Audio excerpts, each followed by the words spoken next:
আপনারা জানেন বাংলাদেশের গত ১২ তারিখের যে নির্বাচন হয়েছিল, এই নির্বাচনের পর বাংলাদেশের ৫২% মানুষের সমর্থন নিয়ে মাননীয় প্রধানমন্ত্রী নির্বাচিত হয়েছিল।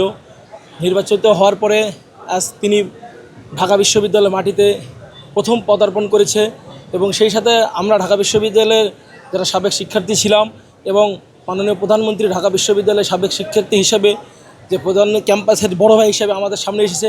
আমরা দেখছি যে আমাদের বাংলাদেশের জাতীয় ছাত্র দলের সাধারণ যারা কর্মী রয়েছেন এবং সাধারণ ছাত্রছাত্রী ছাড়া সবাই আসলে আমরা আনন্দিত এবং সবাই আসলে আমরা উদ্বেলিত হয়েছি মাননীয় প্রধানমন্ত্রীর আগমন উপলক্ষে।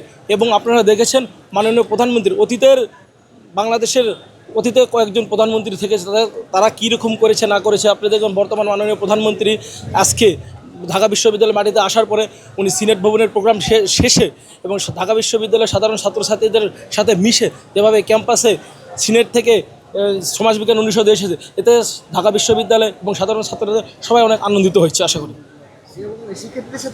আপনি দেখেছেন এটা জনাব তারেক রহমান সরকার নির্বাচিত হওয়ার আগে যে ৩১ দফা দিয়েছিল এবং তিনি বাংলাদেশের জনগণের সামনে যে ইশতেহার প্রদান করেছিল এবং ইশতেহার প্রদান করে আগামীর বাংলাদেশ কীভাবে নির্মাণ করবে এবং সাধারণ ছাত্রছাত্রীদের যে মনোভাব এবং সাধারণ ছাত্রদের যে মতামত, এই মতামতের উপর ভিত্তি করে আপনার আগামীর বাংলাদেশ তিনি বিনির্মাণ করবেন। এই জন্য বাংলাদেশের এবং ঢাকা বিশ্ববিদ্যালয়ের সাধারণ ছাত্রছাত্রীদের সাথে উনি মত বিনিময় সবাই আয়োজন করছে।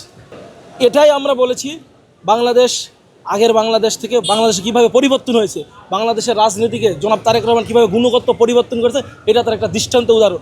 আগের অতীতের প্রধানমন্ত্রীরা যারা ক্যাম্পাসে এসেছে দেখবেন সাধারণ ছাত্রছাত্রী তো দূরের ঢুকতে পারতো, সাধারণ জনগণ এই যে বাদামওয়ালা রিক্সাওয়ালা সবাই কেউ ঢুকতে পারতো না। জনাব তারেক রহমান আসার পরে দেখবেন এই আজকের কোনো সড়ক অবরোধ করে নেই, সবাই সব সড়ক ওপেন আছে, সবাই যার যার মতো সাধারণ কার্য যে আপনি দেখবেন যে কোনো প্রধানমন্ত্রী আসার পরে ওই প্রতিষ্ঠানের কার্যক্রম সব স্থবির হয়ে পড়ে। জনাব তারেক রহমান আজকে ঢাকা বিশ্ববিদ্যালয়ে আসার পরে দেখবেন কোনো কার্যক্রম স্থবির নেই। এটাই জনাব তারেক রহমানের পরিবর্তন।